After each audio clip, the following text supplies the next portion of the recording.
Nanti ketika dewasa dikhawatirkannya itu kan nanti mencontoh. Nanti dia ikut seperti orang tuanya gitu. Al-waladu suratu an abihi, anak itu gambaran orang tua. Makanya orang tua harus mencontohkan yang baik-baik.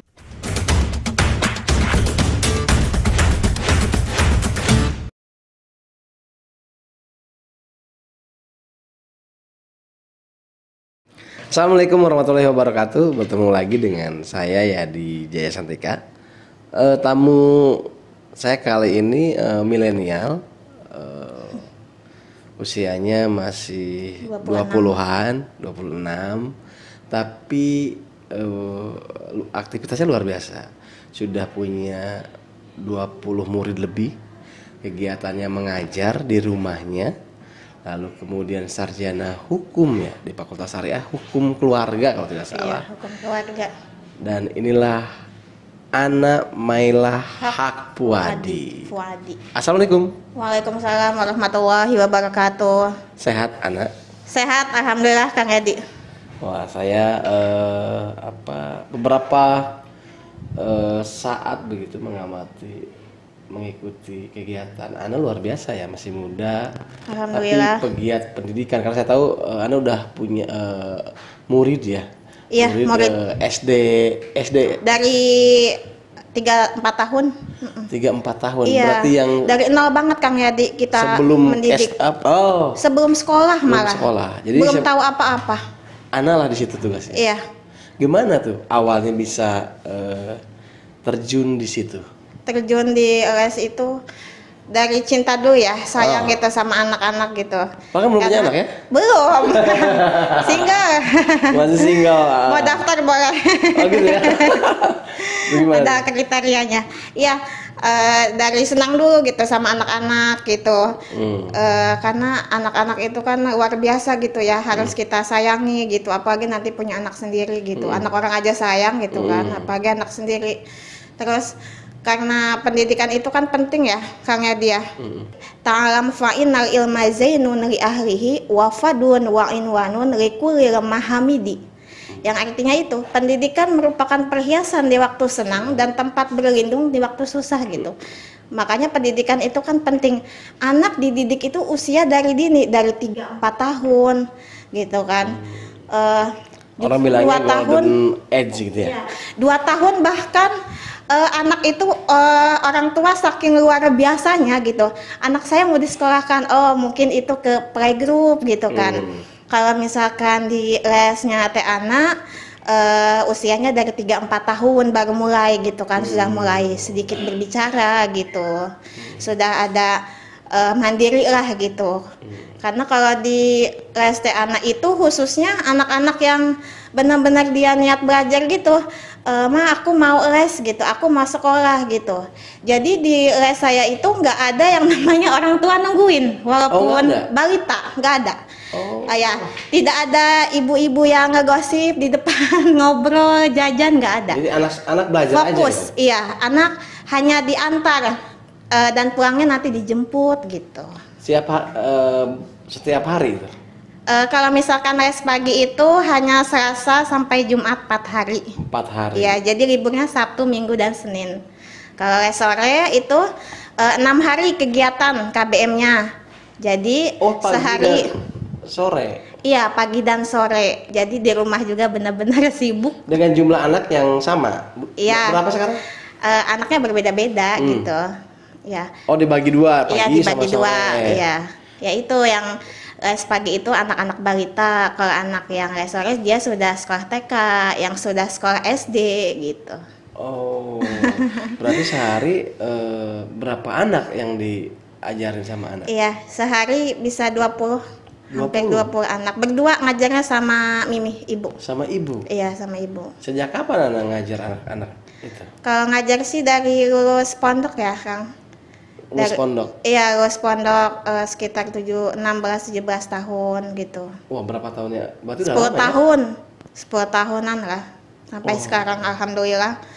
Ya walaupun datang dan pergi, ada yang selesai gitu, ada yang masuk daftar gitu kan, karena kan Kalau les pagi kan anak-anak yang udahan itu lanjut ke TK gitu ya Kang ya.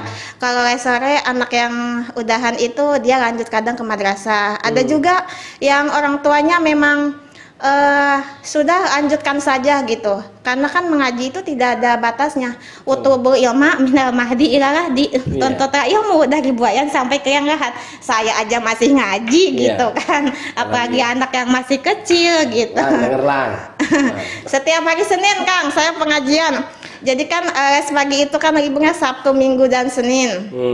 Sabtu Minggu free kegiatan les gitu. Libur. Jadi Seninnya kegiatan pengajian di majelis taklim.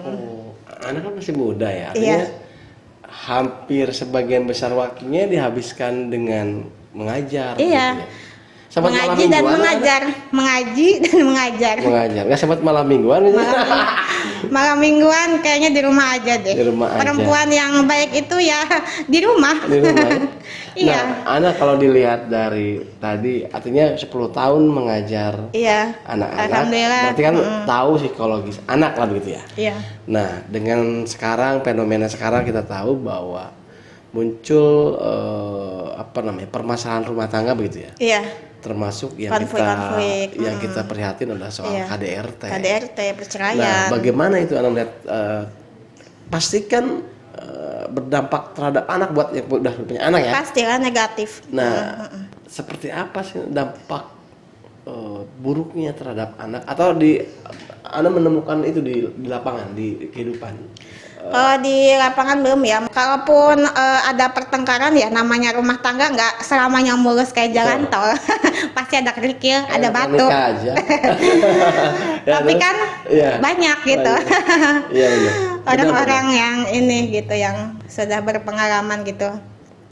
Karena kan hukum keluarga juga ngebahasnya itu. Dan anak langsung melihat itu pasti ya, dia merekam gitu kan, karena anak itu kan peniru ulung ya. Dia itu kaset kosong gitu. Jadi kita harus mendidiknya itu dengan baik dari mulai ucapan, tingkah laku gitu. Yang lebih utama akhlakul karimah dulu ya. Karena kan Rasulullah juga kan diutus itu kan untuk menyempurnakan akhlak. Innama bu'itsu yutamima makarimal akhlak gitu kan.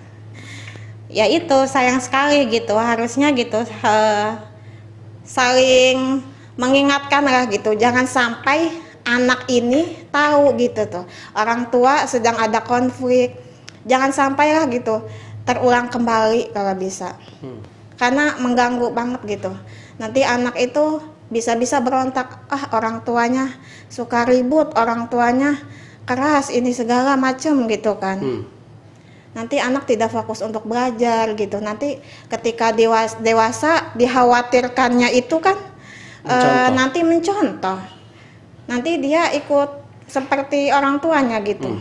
Al-waladu suratu an abihi, anak itu gambaran orang tua. Makanya orang tua harus mencontohkan yang baik-baik gitu. Nah, kalau kita lihat sekarang kan contoh itu tidak hanya dari apa yang dia lihat dari sekitar ya. Tapi apa yang dia lihat misalnya melalui medsos, YouTube. Anak sekarang kan suka itu. Nah, kan banyak tuh. Nah, yang kayak gimana membentengi anak-anak kita untuk tidak? Iya, sebenarnya HP ini salah satu penyakit ya, kata saya, penyakit buat anak gitu. Satu, malas untuk belajar, terus anak-anak tidak mau mengaji gitu kan ya. Sebisa mungkin gitu ya. Ini parenting buat edukasi anak-anak gitu, orang tua juga khususnya buat yang sudah berkeluarga gitu, dan pembelajaran juga buat saya nanti kalau sudah berkeluarga itu dijauhkan dari handphone, gadget gitu kan, tab segala macam gitu, elektronik lainnya gitu. Jangan sampai gitu anak melihat seperti itu gitu. Dari HP pengaruh banget, dari lingkungan juga gitu. Makanya memilih dengan orang-orang sekitar tuh yang benar-benar baik gitu. Jangan berteman dengan anak-anak yang maaf gitu, yang nakal gitu. Nanti keikutan nakal gitu. Jadi alangkah lebih baiknya, apalagi lagi pandemi gini ya, termasuk masih pandemi sih kan kata aku mah, lebih baik di rumah aja lah gitu. belajar di rumah gitu, bermain di rumah aja gitu. Anak-anak juga sering saya ingatkan ya, anak-anak ya khususnya ya, pokoknya kalau pulang les ganti baju, istirahat, makan, tidur, jangan ada yang keluar rumah gitu kan. Karena kan ya kita nggak tahu bakteri di luar sana itu banyak sekali gitu kan, apalagi yang tidak memakai masker. Nah, di tempat lesnya Teh Ana ini anak-anak saya wajibkan masker, protokol kesehatan. Tetap walaupun sekarang udah melanda ya. Iya, walaupun di rumah gitu tetap menerapkan disiplin. Iya, anak-anak kan bangun tidur ya, mau les itu kan pagi, sore juga kan. Asar itu mandi dulu gitu kan, bersih-bersih dulu gitu. Jadi anak tuh benar-benar sudah steril lah bahasainnya mah gitu. Terus sekarang kan kita tahu bahwa misalnya kasus KDRT artis ya. Iya. Ada yang lagi viral. Kemudian kan itu mudah diakses dan anak-anak sekarang megang handphone. Iya. Kadang orang tua, termasuk saya mungkin, ketika dipilih melarang anak main handphone dengan akhirnya menyerah karena dia ngamuk begitu ya. Nah, iya.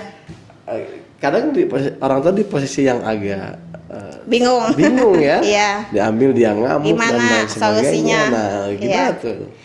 Ada sih sekarang kan kayak seperti apa ya? Tapi kayaknya nggak boleh nyebutin deh. Hafalan gitu ada buat nontonnya gitu. Pin dan ipin. Iya, betul. Difilter handphonenya. Iya, jadi seperti bukan tab sih gitu. Ini mas benda ya, benda gitu. Kita nggak ini takutnya promo. Ada hafalan, ada kartun-kartun. Jadi anak-anak bisa di situ nonton. Jadi khususnya itu sih, bukan yang searching gitu dari YouTube, HP gitu. Iya, disediakan khusus ini anak-anak. Terus selama berkecimpung di dunia pendidikan anak-anak itu, apa yang paling sulit sih sebetulnya dalam mendidik anak-anak seusia gitu? Yang paling sulit itu kadang anak itu suka bad mood ya. Bad mood. Bad mood, iya. Moodnya kan suka naik turun. Iya. Jadi sebisa mungkin gitu. Kita sebagai guru memang harus sabar. Makanya itu guru itu kuncinya satu, sabar. Kalau nggak sabar bubar. Iya, sabar, ikhlas gitu. Ya? Tawakal. Iya. Ada yang nakal banget sih, artinya susah diatur apa? Ada gitu. Yang penting kita nasehatin gitu. Kita peluk anak gitu. Istilahnya kita dekati anak dengan cara lembut gitu ya. Ya lembut gitu. Physical touch ya bahasa ininya ya. Ya, dengan sentuhan. Iya. Contoh misalkan anak di depan kita nih Kang ya. Kita bisikin gitu. Jadi anak yang baik, jadi anak yang nurut gitu, sambil kita elus gitu. Itu seperti sangat orang tua. Berdampak ya? Iya. Karena kalau misalkan anak laki-laki ya Kang ya khususnya itu hiperaktif banget gitu.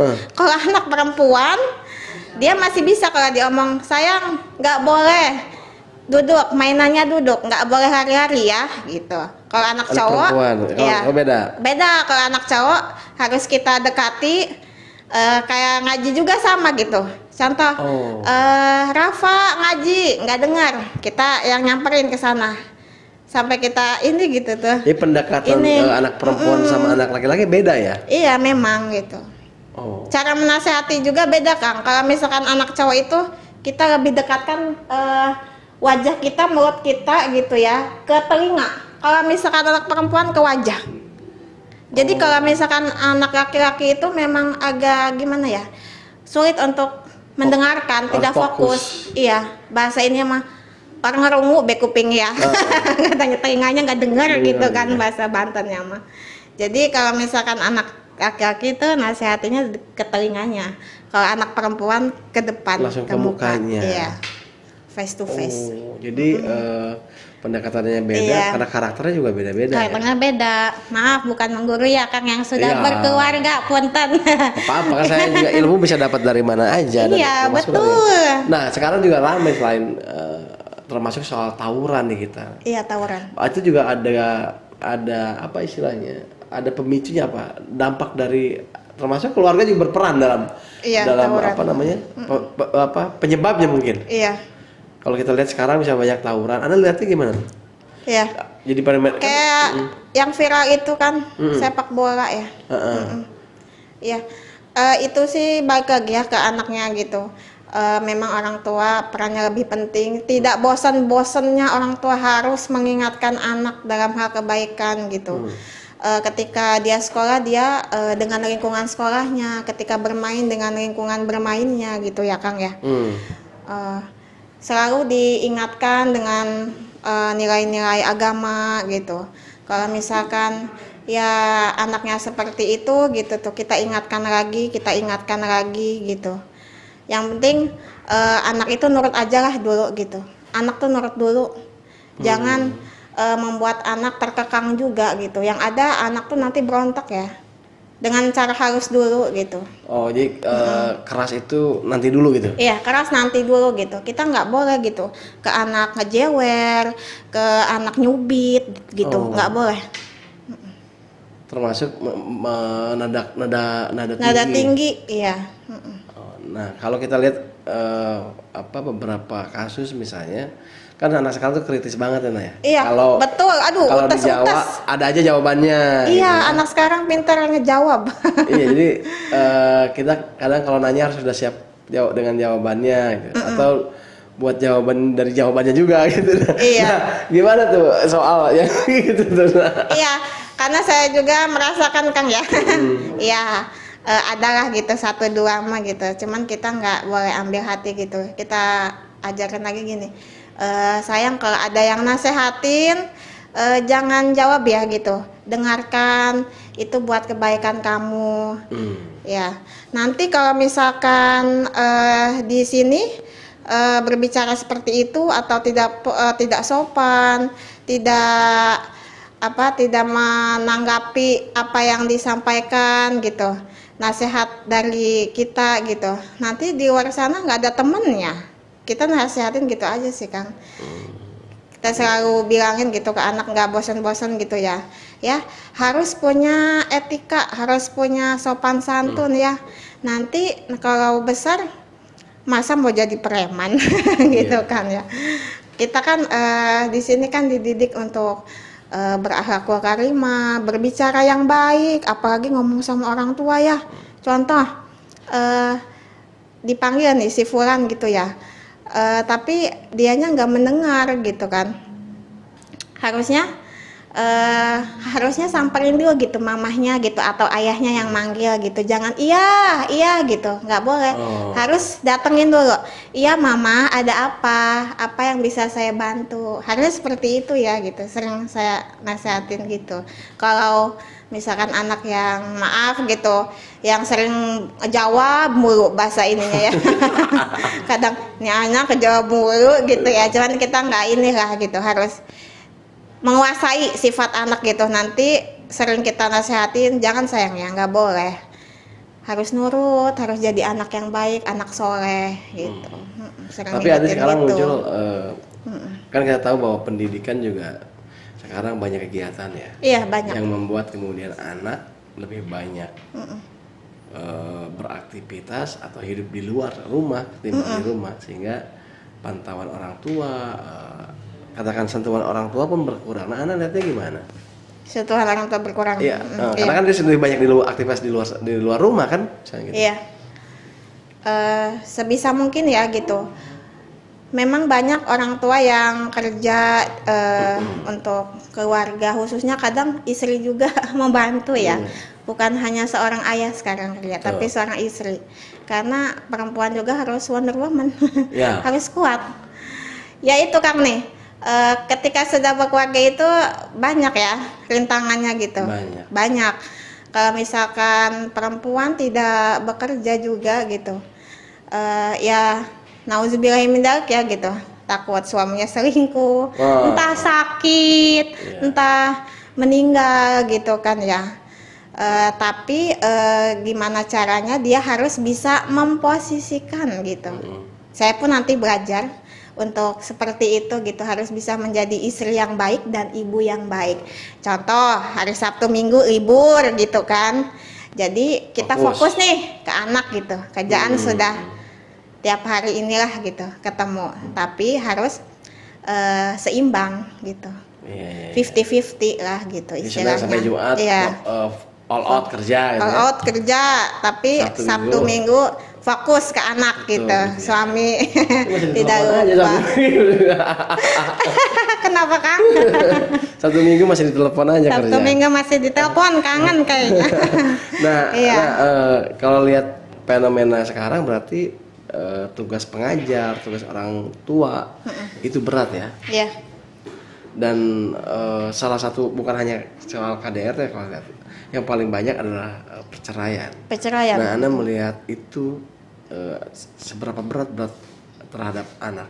Kalau orang biasanya udah alasannya perceraian selalu sudah tidak cocok. Sudah tidak cocok. Sudah tidak cocok setelah punya anak dan udah lama gitu. Udah nggak nyaman, udah ketahuan asli ini bahasa Banten Kalau ini. dari awal kalau nggak Setelah jelas. wis warwa asli Akhirnya ini. anak. Nah, Akhirnya gimana soal dampaknya ke itu? anak gitu ya. Iya, sebenarnya sangat disayangkan ya gitu.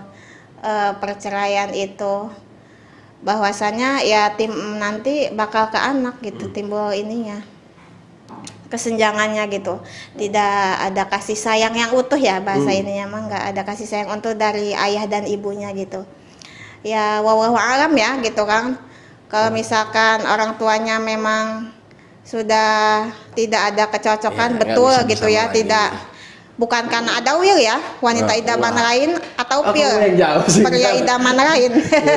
Iya gitu, karena sudah tidak ada cocok aja intinya gitu ya dalam rumah tangga ya nggak apa-apa, tapi yang penting tidak lupa kepada anak, lebih utamanya masih menafkahi, masih memberikan penuh kasih Tugas sayang. tanggung jawabnya Karena saya juga sama Kang dulu ini 5 tahun yang 5 tahun usia saya itu pas TK orang tua bercerai, tapi saya anggap itu semua adalah ada hikmahnya dalam arti gini, kita tidak boleh menyalahkan orang tua kenapa orang tua bercerai gitu kan, karena ya mungkin sudah jalannya. Kita ambil hikmahnya gitu, ketika kita sudah dewasa buat pembelajaran gitu, buat Mandiri. pembelajaran ya harus mandiri gitu kan.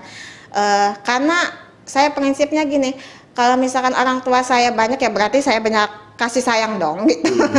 Saya bisa ke mama gitu kan, orang tua saya yang Ibu, kedua baik-baik gitu, aja. Mimi ibu kandung saya gitu. Iya. Iya. Kalau ayah satu, Satu ya. ayah kan satu masih baik-baik aja masih ya. baik-baik aja gitu. Kalau Mimi ibu saya yang luar biasa gitu, selalu mengajarkan saya mandiri, harus jadi perempuan kuat gitu ya. Kalau saya baperan Kang, cepet sedihan gitu. Oh, gitu ya? Kayak pengemis di jalan juga ya, kakek-kakek gitu, atau saya suka ngejahit kakek-kakek, luar biasa loh gitu. Masih semangat 45, saya masih muda gitu tuh, kadang suka down gitu, suka apa ya? Gitu ya, ke bawah gitu ya. Ke bawah perasaan kayak ih males lah gitu mau ngapa-ngapain gitu. Padahal kan harus banyak yang diraih lah, cita-cita Betul. masih harus dikejar gitu. Itu kalau ngajar di rumah atau ada tempat khusus? Enggak di rumah. Di rumah. Jadi di ruang tamu dan ruang TV luas. Selama Iya. ini ada kolaborasi kerjasama dengan pemerintah daerah di lembaga terkait pendidikan. Enggak, tidak terdaftar sih. Tapi tidak cuma terdaftar. ini aja ya. Ya, cuman hanya untuk fokus kita belajar membaca, menulis gitu. Karena kan belajar baca itu tuh nggak bisa gitu selama setahun 2 tahun gitu, kok nggak bisa baca gitu ya, sabar gitu kan istilahnya mah. Kalau misalkan saya bisa berbagi ilmu nih, saya transfer nih. Wah, Nih langsung saya belajar transfer nih ya ilmu nih gitu tuh, biar anak nih cepat bisa ngaji baca gitu iya, ya. Cuman kan baik lagi ke anak gitu kan. Terus saya juga selalu bilang ke anak-anak itu jangan bosan-bosan gitu untuk belajar di rumah, bukan hanya di tempat les ya gitu. Karena orang tua juga berperan penting gitu. Saya selalu mengingatkan anak-anak belajar di rumah. Terus kalau di rumah harus nurut ya sama mama ya, sama ayah gitu. Kadang kan anak suka ogah-ogahan kalau ini kan. Suka belajar tuh malas gitu. Alasannya nggak mau sama mama katanya kayak gitu, nggak mau sama ayahnya belajar gitu. Jadi kadang belajarnya hanya di tempat les gitu kan. Iya. Ya kita geget gitu pengen pengen nangis gitu. Ibu suka cerita ya, saya juga geget gitu. Aduh, gimana ya gitu tuh anak biar cepet bisa nih gitu. Tapi kan ya baik lagi lah ke anaknya gitu. Harus bener-bener sabar gitu. Apalagi kalau anak perempuan tuh ya. Iya, aduh anak perempuan itu. Risihnya, parnonya, apalagi zaman sekarang ya. Terus saya selalu ngingetin gini ke anak-anak, kalau di rumah bantuin mamahnya, kalau mamahnya lagi nyapu misalkan yang udah agak besar ini. Beres-beres, bantuin nyapu, bantuin gitu kan ya. Kalau abis makan, piringnya taruh di mana? Taruh di tempat cuci piring kayak gitu. Iya, pintar. Iya. Hal-hal kecil ketika kalian abis mainan ya, selesai mainan nih. Di mana ininya mainannya? Diberesin lagi katanya. Oh iya, pintar, diberesin lagi, dirapihkan lagi gitu kan. Jangan merepotkan orang rumah, jangan merepotkan mama, jangan merepotkan neneknya, uaknya gitu kan. Suka di rumah suka ramai kadang. Jadi harus rapi, harus diterapkan lagi gitu. Dari hal-hal kecil. Ketika anak datang nih Kang ya, misalkan pagi ya jam 9 Kang gitu ya. Assalamualaikum, dia datang. Kan saya sediakan ini ya, rak sepatu ya, rak sendal itu ya. Itu langsung anak merapihkan sendalnya atau sepatunya tanpa disuruh. Terus tasnya juga merapihkan di depan gitu. Dia langsung ambil buku, nulis. Kan sudah saya terapkan buku buku peralatannya di mejanya sudah saya terapkan. Jadi sudah terbiasa ya? Iya, terbiasa. Wow, Anda luar biasa ya, sabar ya. Saya ya karena memang soal anak tidak ada kurikulumnya ya. Iya. Tidak ada kurikulumnya. Iya. Tapi betul sentuhan ya. Ya, physical touch. Physical touch itu soal apa namanya? Ya perasaan dan sebagainya. Iya. Anu makasih banyak. Udah banyak kita aja udah nggak kerasa ya. Berapa, Mang? Sudah. Minum dulu punten. Mangga. Jadi luar biasa di usia mudanya anak memilih di dunia pendidikan dan keagamaan. keagamaan. Karena ada ini kan di les itu kan dari anak-anak datang itu kan mengaji, membaca Iqra ya, dari Iqra. Kalau sore ada yang juz amma, ada yang Quran besar gitu. Alhamdulillah gitu. Masih ada yang lanjut lah gitu 1 2 gitu. Karena ya itu dorongan orang tua yang selalu mengingatkan gitu. Ketika anak pulang sekolah madrasah, dia langsung ke tempat aku, ke tempat les jam 5 sore itu. Jadi selesai setengah 6-an. Kadang setengah 6 gitu. Harusnya pihak terkait mengapresiasi dan peka ya, karena saya ingat ada survei beberapa tahun lalu bahwa masyarakat Banten masih banyak yang belum melek Al-Quran. Iya. Sebagai daerah religius. Kadang orang tua pun suka banyak yang belajar. Banyak. Maksudnya enggak melihat ini aja sekitar gitu, ada lah gitu tuh beberapa gitu tuh. Tapi alhamdulillahnya kalau di khususnya Kelapa II, kampung saya ini kegiatan pengajian itu hampir full. Gitu. Senin pengajian majelis taklim, Selasa pengajian di pondok yang dulunya tempat pondok gitu ya, nggak kepakai jadi buat pengajian ibu-ibu, pengajian Quran, pengajian nguping bahasa ini yang mendengarkan ceramah tausiah ustadz gitu. Rabu di masjid Nurul Huda di Kelapa II. Terus Kamis di pondok lagi, balik. Jumat ibu-ibu Yasin. Jadi benar-benar full ya. Sabtu Minggu. Semua anak juga ikut itu? Enggak, itu khususnya ibu-ibu yang sudah inilah gitu tuh kegiatan. Kalau anak fokusnya itu mengaji hari Senin, majelis taklim. Selebihnya fokus ke anak-anak les mengajar. Luar biasa. Oke, Ana, terima kasih banyak. Sukses dengan satu lagi Kang, itu apa? Boleh? Kan kalau di les aku itu ada praktek sholat dan wudhu, praktek wudhu dan sholat. Katanya mau puisi apa nih? Pantun puisi. Belum deh. Enggak, maksudnya gini. Ini kan masih bulan Maulid ya. Mendingan kita sholawatan dulu. Boleh. Sama teman-teman yang ada di rumah ataupun lagi bekerja ya. Boleh, silakan. Shallallahu ala Muhammad. Shallallahu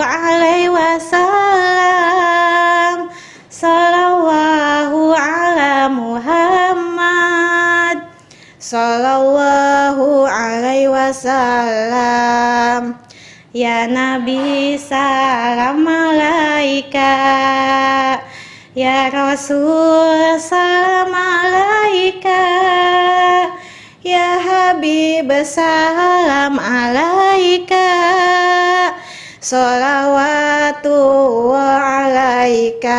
Ada lagi salawat untuk mencukupkan kita dalam hari rizki ya. Salah satunya itu Allahul kafi Rabbunal kafi Qasadanal kafi Wajadanal kafi Likulil kafi Kafanal kafi Wa ni'mal kafi Alhamdulillah. Allahul kafi Rabbunal kafi Qasadanal kafi Wajadanal kafi Likulil kafi Kafanal kafi Wa ni'mal kafi Alhamdulillah. Sholatullah salamullah ala toha Rasulillah. Sholatullah salamullah ala Yasin Habibillah. Tawasalna bismillah wa bil hadi Rasulillah wa kulli mujahidillah bi ahlil badri ya Allah. Salatullah salamullah ala toha Rasulillah. Salatullah salamullah ala Yasin Habibillah. Tawasalna bismillah wa bil hadi Rasulillah wa kulli mujahidillah bi ahlil badri ya Allah. Ada sedikit pantun ya. Boleh. Jalan-jalan ke kota Mekah, jangan lupa beli sajadah. Kita harus banyak sedekah supaya hidup menjadi berkah. Jalan-jalan ke pasar Kranji, beli baju biar satu kodi. Barang siapa yang kagak ngaji, nanti matinya jadi memedi. Takut ya. Depan rumah ada pohon mangga, sebelahnya ada daun suji. Jika ingin masuk ke surga, janganlah lupa selalu mengaji. Sekali lagi Kang ada. Jalan-jalan ke Australia, jangan lupa membeli gula. Jadilah orang berhati mulia, ingatlah selalu karena pahala. Wah, itu kameramen saya lagi. Pantun terakhir. Oke, boleh apa pantunnya? Pantun burung irian, burung cenderawasih. Cukup sekian dan terima kasih. Mohon maaf apabila ada kesalahan, kebenaran semuanya hanyalah milik Allah Subhanahu wa taala. Dan saya pun masih belajar, masih proses belajar dan terus belajar. Utlubul ilma minal mahdi ilal lahdi. Tuntutlah ilmu dari buayan sampai ke liang lahat. Ta'alam fa innal ilma zainun li ahlihi wa fadlun wa inwanun li kulli mahamidi. Selalu diingat, pendidikan itu merupakan perhiasan di waktu senang dan tempat berlindung di waktu susah. Oke, luar biasa. Ada ikan di akuarium. Cukup sekian dan assalamualaikum. Makasih. Luar biasa anak milenial yang wah luar biasa pokoknya. Saya harus banyak belajar termasuk Lang. Baik, itulah tadi podcast kita yang luar biasa ya. Kali ini berbeda. Penggiat pendidikan Ana Maila Haq Fuadi. Oke Ana, makasih banyak. Mudah-mudahan nanti kita bisa ngobrol lagi ya. Iya, makasih banyak Umi, juga Kang buat Yati. Ayah penceramah Kang. Hah? Boleh undang-undang. Oh gitu ya? Ya, oh boleh. penceramah ya. Nanti kabar kalau acara boleh undang-undang. Boleh. Kebetulan ayah dosen Unbaja. Oh gitu. Iya, sama pembimbing haji. Siap kalau itu. Makasih banyak. Ya. Demikian podcast kita kali ini. Wassalamualaikum warahmatullahi wabarakatuh. Waalaikumsalam warahmatullahi wabarakatuh.